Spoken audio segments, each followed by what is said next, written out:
Summer Jane is a vegan activist who recently made some posts about the New Zealand dairy industry on Facebook. She's just a regular person who speaks up for animals. But yesterday, she got this message.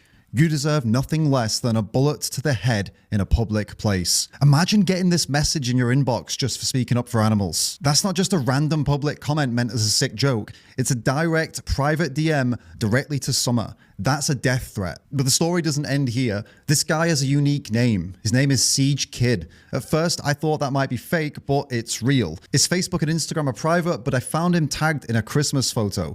And it's sunny because he lives in New Zealand, where Summer, our activist, also lives, making this threat even more concerning. But we're not done yet. Digging deeper, I found Siege Kid active on lots of farming pages on Facebook, so it seems our little criminal is connected to animal farming in one way or another. Now you might think, oh, of course he's threatening her. She's harming his business. Or some vegans might say, well, he's an animal abusing farmer. Of course he's going to get violent. But here's something you might not know.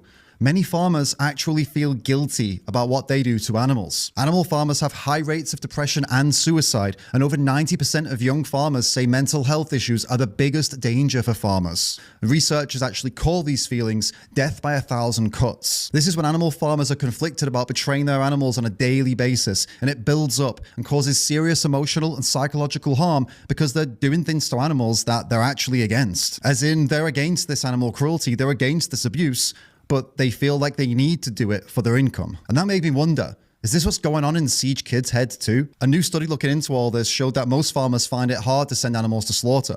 Just under half of them said it's a horrible day, and others said they get really upset and have to fight with their conscience, with some of them saying they feel like they betrayed the animals. 48% of farmers said they feel like they can't talk about what they do with friends and family, and 63% of them said they'd actually start moving away from animal farming if there was another option that could give them an equal or higher income. So animal farmers are clearly in a deeply conflicted place.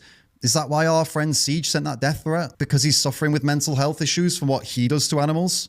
Or is he just a nasty scumbag? Well, let me tell you the surprising thing I found out about this guy. Not only is Siege Kid either a farmer or involved in farming, as we already established, he's the grandson of a particularly well-known local dairy farmer who passed away in an accident on his farm last year. And this guy seemed to be a bit of a local hero, at least it felt that way from this article I read about him, which said, with an inherently giving nature, he joined and worked within organizations that reflected the interests of the communities to which he and his family belonged. He looked for the good in things. He considered every day a positive day. Would Siege's granddad approve of him sending death threats? Either way, this needs to change. If farmers feel guilty, hate what they do, and want a way out, why keep paying them to do these horrible things to animals? Why are we still breeding and mutilating innocent animals for things we don't even need?